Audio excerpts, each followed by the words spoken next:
What is up, everybody? This is Alex with Shōnan. We are just making sure, like usual, that it's working, and then I gotta send out a link.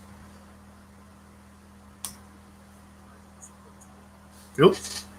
So, copy, paste, send, delete that, and let's start. So, what's up, everybody? We are going to open up. I got 4 packages. Technically, one is an envelopius from the Department of the Treasury. It's the infamous. I think it's going to be collectible in some way, shape, or form. It's going to be historic, but it is the letter from the IRS, and then Trump's signature is supposed to be on it. So we'll read what it says because I'm curious about that. I do have a meeting at 11, so actually I should probably set that up just in case. So I may have to just wait because we're getting really close to that mark, and I don't want to end up going on the call and then you guys are just sitting there watching me talk to myself.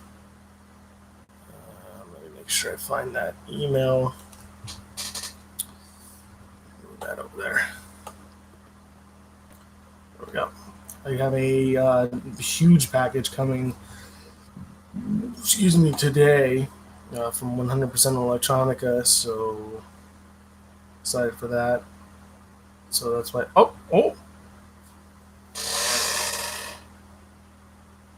The hell? What time was that sent? Oh, and I know what it is now too, man. Oh well. I was trying to guess what that one was, but I just fucked myself. So now I know what it is. That one is finally shipped. That's good news. So I'm waiting on my shirt. My aesthetic shirt should be coming soon. Damn, that sucks. I was going to try to figure it out, but now we know. I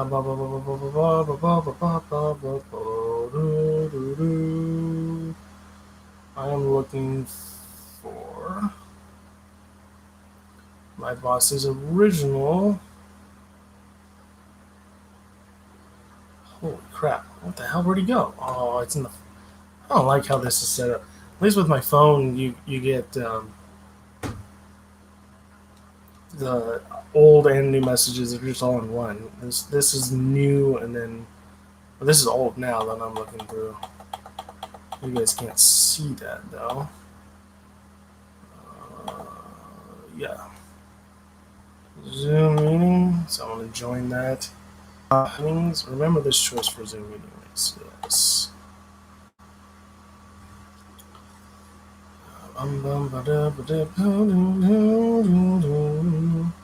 Click OK if you see the system dialog.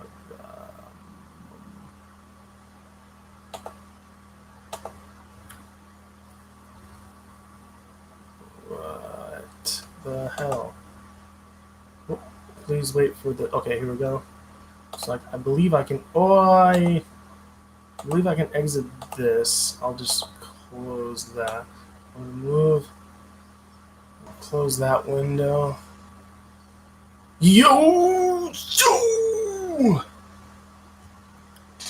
What it do, big boss?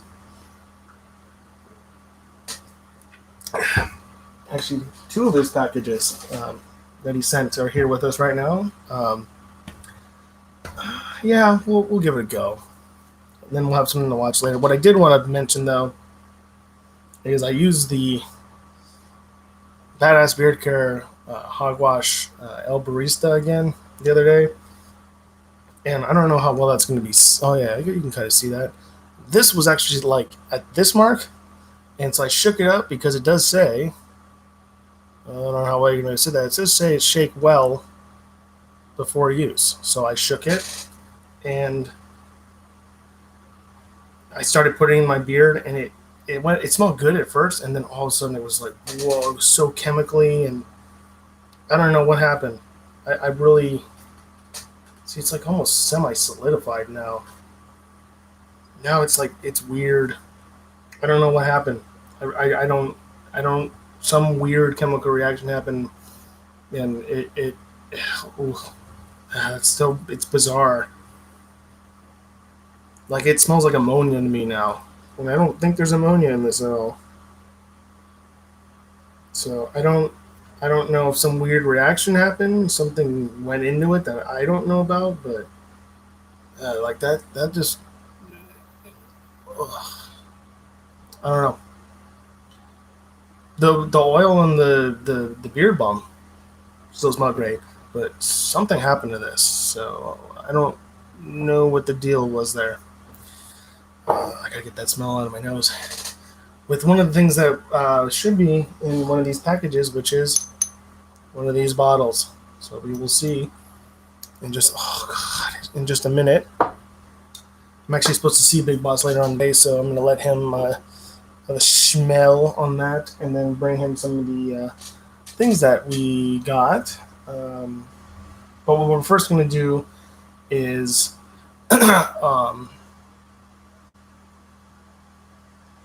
we'll do this one first because this is kind of actually you know what we'll do because in case I run out of time, I'm gonna do some other stuff, but because I don't know how long this phone call is going to be. It's about opening up the facilities and stuff that pertains to me because as soon as the softball fields open up, then I get to start working again. So what we're going to do, we're going to talk about real quick this article I found while I was in the bathroom. I need to move you over here so I make sure that I see that everything is good and good over there. Okay, so this is supposed to be, this is by loudersound.com. This is an article about, okay, everything's good, the 10 best songs by the worst new metal bands. I'm a little bit unhappy with, I've only seen two. I only looked at two and I didn't recognize the second band, so I need to have YouTube going. But they mentioned two bands that I don't think are D-listers. One in particular I don't think is a D-lister. So this is going to be interesting. So what they say on the... Yeah, I got way too much going on the thing. We'll, you know... But it says, for every Korn and Limp Bizkit, there was a Crazy Town and Alien Ant Farm. But even new metal's D-listers had their moments.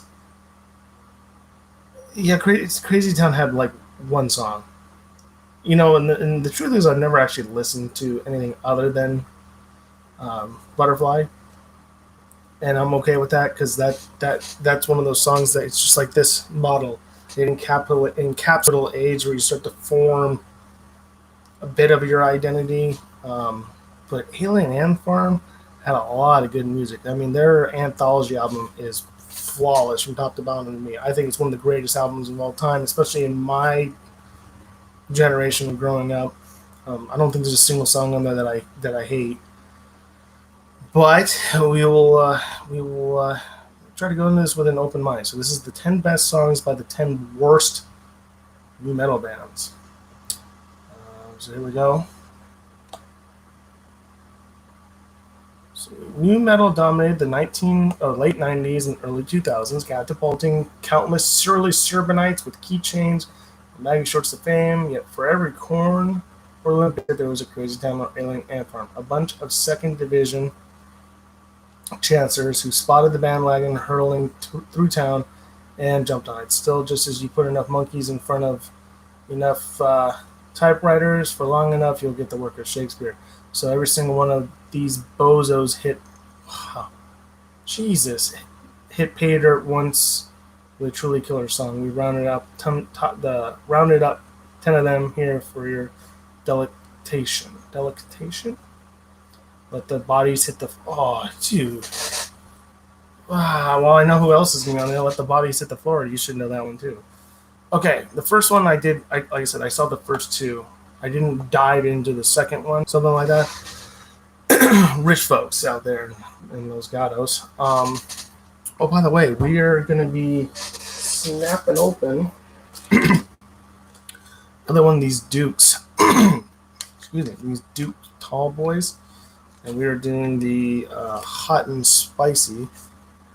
And it's made with freshly diced serrano peppers. Yeah, I really don't know if I can keep doing this because I just had too much shit open right now. Well, we push along. So, oh, that didn't open as smoothly as I wanted.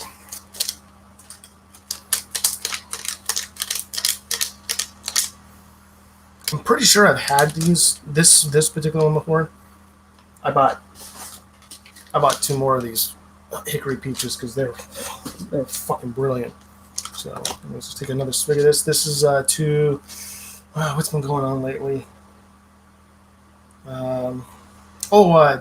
In a couple days, I don't know why that popped rain in Japan started. So we're almost at a year. I guess that's how they look at it, of his reign. So to that almost happening.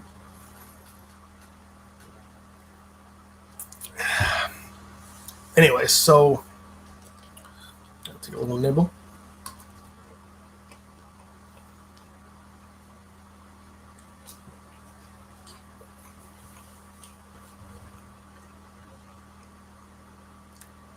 I don't know why, but for some reason these taste better than the smaller shorties. I like it. There's just enough heat that it like just tingles the back of your throat, but it's not like it doesn't even bother your mouth. It's just your throat has that really comforting tingle. So I like that. Anyway, back to this. So I can't even see this. You got that right. It is Drowning Pool. There we go. And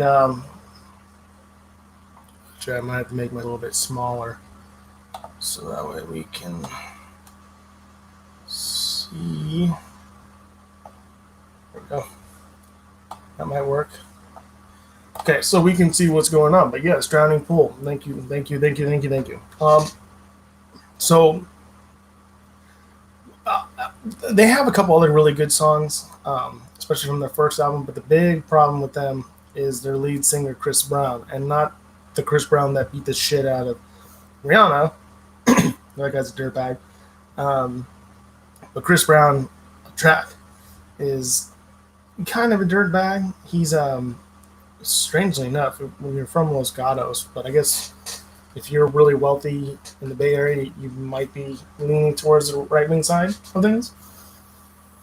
I guess, or he is. I can't say anything about the other members of the band, but he's very right-wing leaning, and he tends to use the band's account to rip the Mickey out of people about if they ever argue his beliefs and everything like that. And he is a Trump supporter. My screen, by the way, it's really dusty. Let me kind of wipe that a bit. And he's been getting a lot of flack lately about his arguing for Trump is doing everything right with the COVID-19 situation, blah, blah, blah, blah, blah, blah, blah. So that's kind of a bummer. But I would agree that Trapped was kind of not necessarily a one-hit wonder, but I would say I think the music is good, but they're and I would say they lean more towards the poppy side of nu metal, but they're kind of a D-ish lister, so I guess so. The next one I didn't recognize. Non-point Bullet with a Name. Bullet with a Name. Oh, how does this go? Oh, no. Okay, so Non-Point is the band. Bullet with a Name is the song, 2005. It is a late-in-the-game triumph for Non-Point, whose other material boasts very little in the way of identity. The band specialized in the archetypical nu metal fare, pairing Westmoreland knockoff riffs with grunting vocals in very brief songs. However, its signature track's all-out heaviness that hints that its creator did have potential it just remained very largely untapped. Well, there's YouTube on here right now. Okay, well, fuck off then. Especially because it looks like it's still trying to load shit. So let's play this and see if it works. Hopefully this isn't too loud. I don't recognize this, but hey, maybe I do. I'm going to just move you real quick.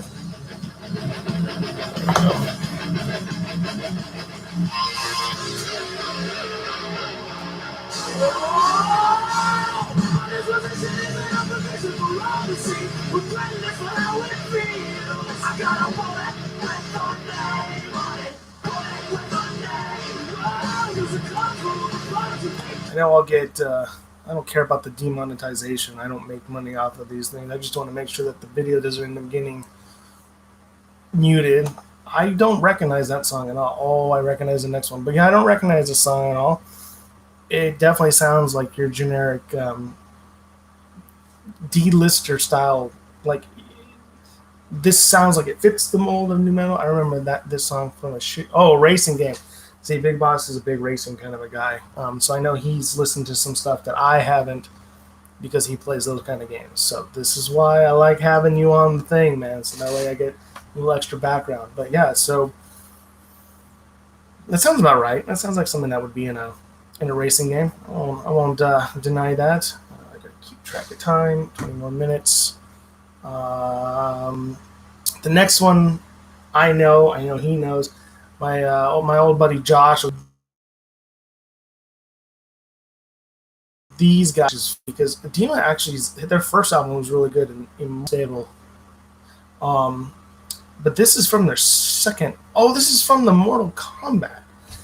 The funny thing is there's a lot more to these guys than this one particular song. I'm surprised that they just assumed that this is all they did. There's two great songs off their original album, Giving In, and they like it, but for some reason they did Immortal.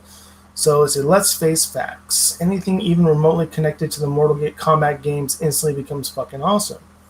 As a result, Immortal, the theme song for Mortal Kombat Deadly Alliance, is fucking awesome. It's an anthem with a cathartic breakdown and brilliantly nostalgic video. For Flash in the Pan, Third Divisioners, Edema themselves, it's a surefire standout in a career that was only famous for the fact that the original singer Marquis Chavez was Jonathan Davis's half-brother, which, if you listen to Edema, they're a lighter in terms of the feel version of Korn, where they're a little more on the poppier mainstream side, whereas Korn got to that point eventually. But he sounds so much like his brother, or half-brother. But there's a lot more to them than that one song. It's a great song, but there's a lot more to them than that one song. Never seen the video, but again, there it is. Drowning Pool and Bodies. Yeah, this is really their only song. Unfortunately, they'll talk about it right here, so I won't say anything just yet. If you know who this is, this band is already, then you'll understand what I'm about to say. Bodies was the first single off Drowning Pool's first album and is such a mosh pit hyping banger that it should have put the band on the fast track to stardom, and that's what a lot of people really thought. From the notorious introduction to the incendiary chords, it's a jolt of pure, unfettered energy. Problem is, the sudden death of singer Dave Williams stymied any potential they had, and their subsequent career consisted of a string of lackluster albums and a shift to far more forgettable hard rock. Yeah, the guy that they got afterwards is not Dave Williams.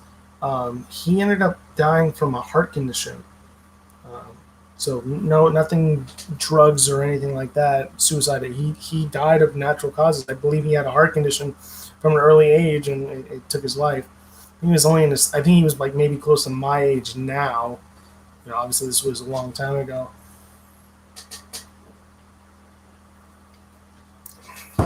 But yeah, it was sad because they had a lot of potential, and it'd be interesting to see what kind of music they could have made with him. Today, nowadays. Oh, I'm glad. Next one. So I used to when I was this would have been junior high. Yep, 2002. So this would have been. Oh no. Oh yeah. That would have been 8th grade. Um, most of my high school and junior high school years, I'd wake up pretty early. My sister would take a while to wake up, and I would sit on the couch and just kind of like sort of try to wake myself up in a much more calm way than just like getting up and getting ready to go. Um, but I would watch MTV, and MTV during that time period was predominantly hip hop and R&B and that kind of stuff. But occasionally you would get a rock song. It was like a big deal. You see like maybe one or two rock songs over the 2 hour time span I was waiting, and this was one of them. This is Taproot with the song "Poem." Their one hit wonder. Um, and here we go. And I do remember hearing about this through Spotify. The most famous thing in music, and a frontman with the charisma of Flower. However, they did score something of a hit with 2002's "Poem," which peaked at number 5 on the Billboard Rock charts. Powered by some hyper-heavy guitar work, it proves that even a broken clock is still correct once in a while.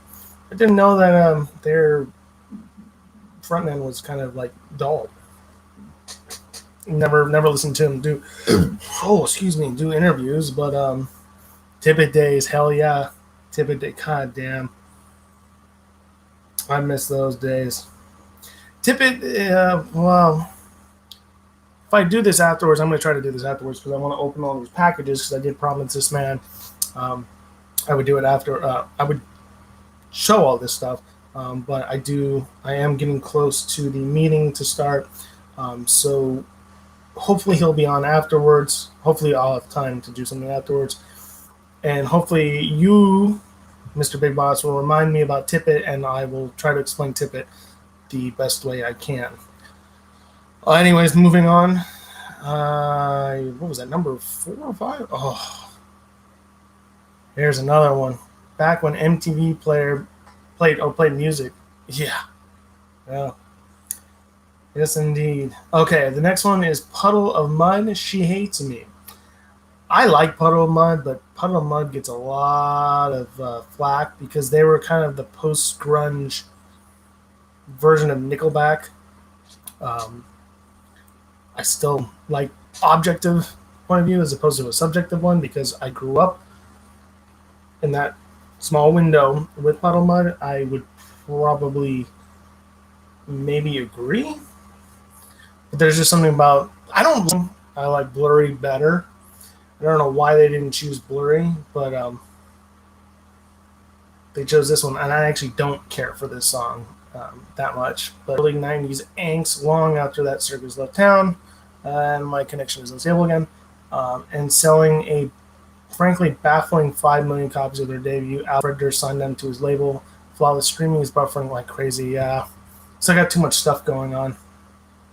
Way too much stuff going on. This won't happen once this is all done. I think because I got this Zoom just like credit to main man Wes Scanlon though. This hit did manage to smuggle some massively pissed off lyrics into the US and UK top 20 under the cover of a peppy campfire sing-along. Yeah. No. See, these guys are so underrated. So this is Dry Kill Logic. Dry Kill Logic has way better songs than this particular one. I learned about them through the same album that I learned about Edema off of. And it was a CD sampler called Calling All Maniacs, which came with Rob Zombie's... What the hell was that album called? Honestly, I bought the CD because I wanted the damn sampler because I knew it came with it. Go away. But Dry Kill Logic is a band from, I believe they're from Australia. They're pretty heavy. It's pretty heavy stuff. It says Dry Kill Logic formed in 1995 during the very days of nu metal's ascent. Sadly, the band never saw much success. They didn't release their first album until 6 years later, by which point the music they were peddling felt generic. However, 2004's Paper Tiger is a blistering highlight for the historians among you, bridging the gap between nu metal and then later metalcore movement. That I actually haven't heard this song. If there's if there's pop vocals in this, then that would be pretty interesting. Because he did do a lot of screaming. So, and I can't watch that. Okay. Well, darn. This is the thing that kills me right here. Alien Ant Farm Smooth Criminal. Yes, that is probably their most famous song, and it's not even an original song, it's a goddamn cover. It's better than the original in my opinion. The Michael Jackson version is okay, but I think this one blows the original out of the water. But their whole goddamn album was amazing. And I think he has one of the most unique voices, which I really, really enjoy too.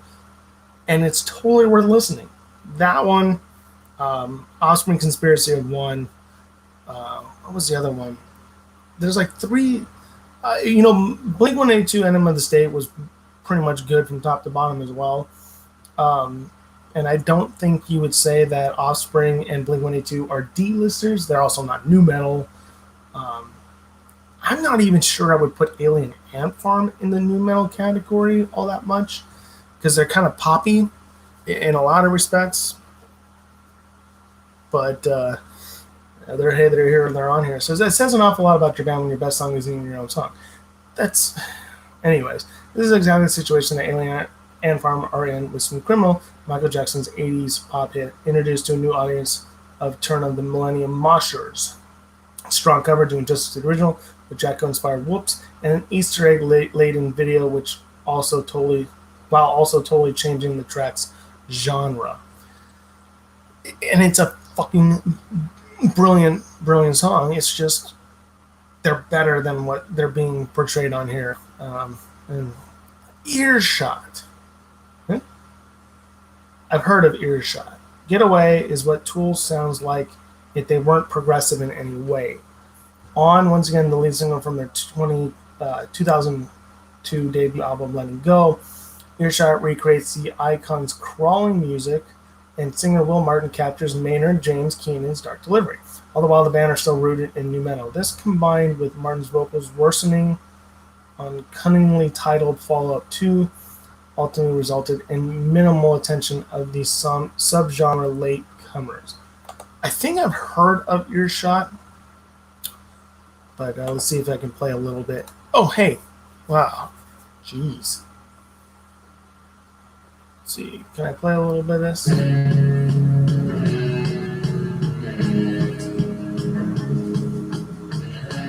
gotta go. Fast forward a bit. Oh, yeah. This is...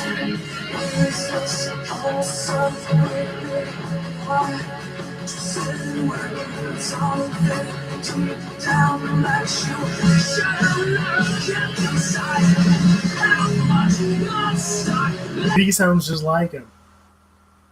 Oh, I might have to download that. Let me take a picture of that just in case. I have to unload this, but I'm gonna have to download that. That sounds so much like fucking Tool. That's crazy. Is this the last one? I hope so, because I gotta bounce. Yep. Last one is Crazy Town Butterfly. And again, this is their only song. But it's fucking brilliant. I love this song. And so we say the best worst for last. Crazy Town are rap rockers so tame and white that they make Vanilla Ice look like Ice Cube. Yet somehow their debut album sold more than 2.5 million units worldwide. To be fair, the gift of game, it does contain Butterfly, a track strengthened by being built around Red Hot Chili Pepper licks. It's the guiltiest of guilty pleasures with a chorus that has somehow wormed its way into many hearts. Yeah, the lyrics are kind of like cheesy and lame, but I don't care. I think they're right. That Red Hot Chili Peppers licks, and that it does sound like Poor Man's Tool. By the way, I didn't catch that one. But he sounds so much like him, dude. That's crazy. But yeah, Crazy Town is always gonna have a big place in my heart, and for a lot of reasons. One of my favorite moments growing up was visiting my aunt and uncle and my little cousins when they were fucking super croutons, and now they're grown-ass adults. It's like, geez, where's time gone by?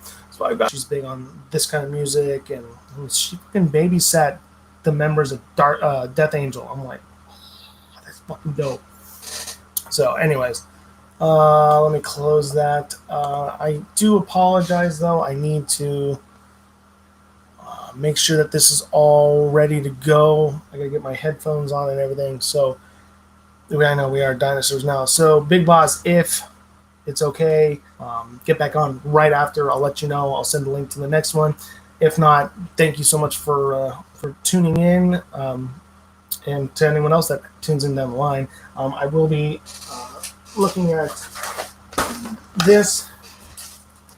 that letter again, this humongous thing, which was also from Big Boss, and we'll look at that one too. Cool. So then I will see. We will all see Big Boss hopefully soon. Hopefully it doesn't take too long. As always, this is Alex with Shōnan Flow. As always, keep it smooth and keep it flow. We will see you all hopefully in I'm gonna say an hour or so. So see y'all soon. Hoi, hoi.